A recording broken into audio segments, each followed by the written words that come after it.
Meeting prep, let's do it. So I'm looking into the early childhood education industry. And for me, I was kind of figuring out like what data is available, what can I use, and who would I actually target? So who's that ideal target? For me, it kind of came down, this is kind of pre-meeting, right? I'm just gut feeling it, is an early education administrator. Maybe it's the owner. That would be a second ideal customer. Probably 2 or more locations because you don't want to have to sell your software into a small company.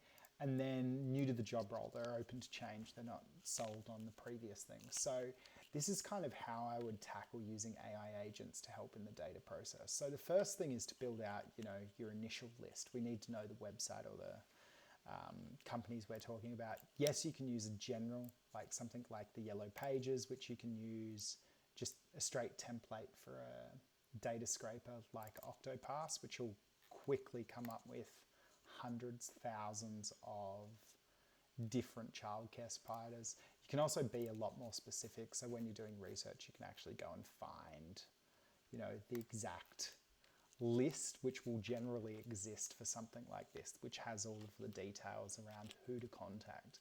And the likely person to answer those emails or phone calls is the administrator, the person who would be facing the largest challenge in the industry. So once you've got that data, you're actually kind of more interested in those next steps of, well, how many children are present? Do they have more than one location?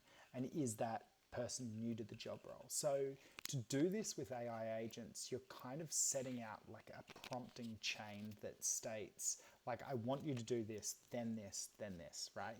Like you're giving them a series of tasks.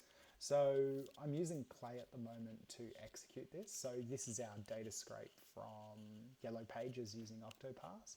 So we dump the website address in, and then we can simply have an agent go to a website. So provide me with the details, go to the website, visit the URL. So you call them what, they'll find it inside HTML. Remember that when you're using agents, they're scraping across HTML of the front of a page.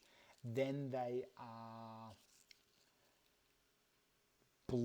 batching those transactions into GPT 3.5 generally. So effectively, it's like they'll get 2,000 tokens, 2,000 tokens, 2,000 tokens. So they compile everything, they search through. So when you're giving them a search task, like visit this website, then go to these pages, like it only has so much memory to keep inside that token limit. So you want multiple agent requests with small asks associated.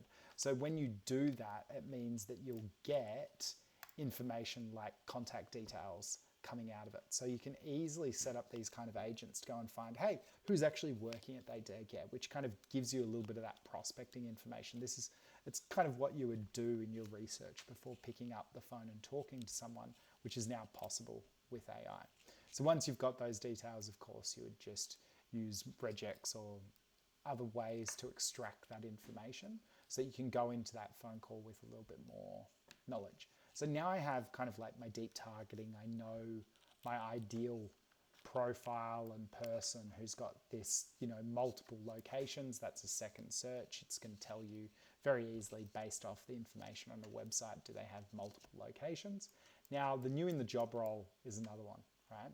So here, what you can use is a secondary database that looks at historic jobs. So when you get a job listing, it is recorded pretty much everywhere. There's many sources for this kind of historic information. So any job role that's kind of closed in the last 3 months, 4, 5 months even, that administrator is likely can be a really highly valuable target for this kind of a business, or a general manager if it's a larger location.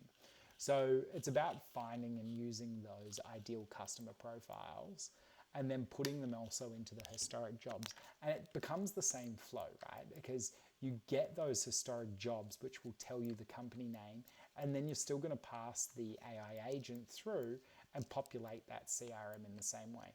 Same if you wanted to data scrape reviews, or if there was regulation incoming and it was visible online. All of that will pass through the same kind of process of AI agent through to a CRM that you're generally populating. Uh, the advantage of using something like Clay in these kind of agents is you can kind of test them inside the platform.